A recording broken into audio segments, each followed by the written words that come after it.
नमस्कार, कड़क देख रहे हैं आप सभी। मैं हूं आपके साथ पल्लवी राजपूत। ममता कुलकर्णी, इस नाम से हर कोई वाकिफ है।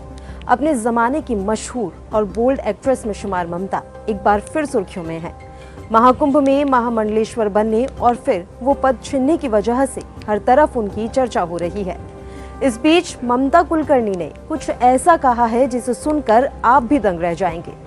जी हाँ, ममता कुलकर्णी ने मान लिया कि उन्होंने तपस्या शुरू तो की थी इंटरनेशनल ड्रग तस्कर विक्की गोस्वामी के लिए, लेकिन इस तपस्या ने उन्हें मोहमाया से दूर कर दिया। फिल्म एक्ट्रेस से महामंडलेश्वर की पदवी तक पहुंची ममता ने ये भी दावा किया कि अब उनकी कुंडली जग गई है। इसके लिए उन्होंने दुबई के शेख जायद रोड के फ्लैट में 12 से 13 साल तपस्या की है।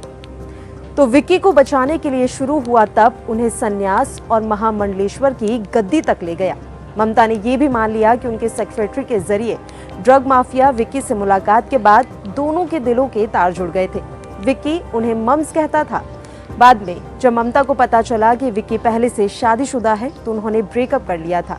एक टीवी शो में तीखे सवालों का संयत होकर जवाब देते हुए ममता कुलकर्णी ने बताया कि विक्की ड्रग मामले में विदेश में जेल में था। वहां से उसने ममता को फोन मिलाया। बकौल ममता, उसने कई बार फोन किया तो ममता ने फोन आखिरकार उठा ही लिया। जिस विक्की के एक फोन से पूरी फिल्म इंडस्ट्री सिहर उठती थी, वो विक्की अपनी मम्स को फोन करके जोरदार तरीके से रो रहा था।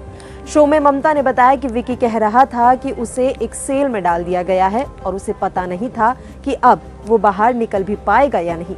शो में उन्होंने बताया कि उसका रोना सुन ममता पिघल गई और कार से अपने गुरु गगन गिरी महाराज के आश्रम तक गई। फिल्मों की सपनी दुनिया से वैराग्य तक पहुंची ममता के मुताबिक गुरुदेव को बहुत कुछ बताने की जरूरत नहीं होती थी। बस इतना ही उन्होंने पूछा कि आखिर वो बाहर आ भी पाएगा या फिर नहीं। इस पर गुरुजी ने कहा कि आ जाएगा, लेकिन 12 से 15 साल लगेंगे। इसके बाद ममता ने व्रत शुरू कर दिया। शो में उन्होंने कहा कि मैं महीनों तक अन्न छोड़ देती थी। 40 दिन मैं बिना पानी के रही। जेल में जाकर विक्की से भी मिली। जेल में जाकर ड्रग माफिया से मिलने के सवाल पर उन्होंने सफाई भी दी। उन्होंने बताया कि उसी समय मेरी माँ का निधन हो गया था। मेरे लिए कोई नहीं था, बस एक विक्की था जो फोन करता था। तो मैंने सोचा कि आखिर कोई तो है जो मेरी परवाह करता है, इसलिए मैं वहां पर गई। जब साल 1996 में उन्हें पता चला कि उसने किसी फिरंगी से शादी कर ली है तो मैंने उससे फोन करके ब्रेकअप कर लिया। फिर 12 से 13 साल की तपस्या की। इसके बाद ममता ने आगे ये भी बताया कि इस दौरान विक्की को पाने और उससे शादी करने की उनकी इच्छा भी लगातार कम होती चली गई। देवताओं ने कई बार उनकी परीक्षा ली और अंत में वो संन्यास के रास्ते पर चली गई।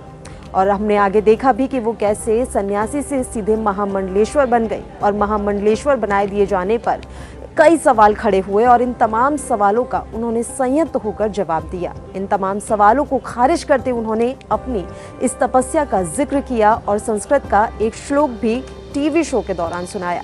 ममता के मुताबिक इस वक्त कहीं केन्या में विक्की गोस्वामी रह रहा है। ड्रग मामले में ममता कुलकर्णी भी लगातार घिसटती हुई दिखाई दी थी। यहाँ तक कि उनके खिलाफ एक मामला तक दर्ज कर दिया गया था। पुलिस ने ममता कुलकर्णी को भगोड़ा घोषित कर दिया था।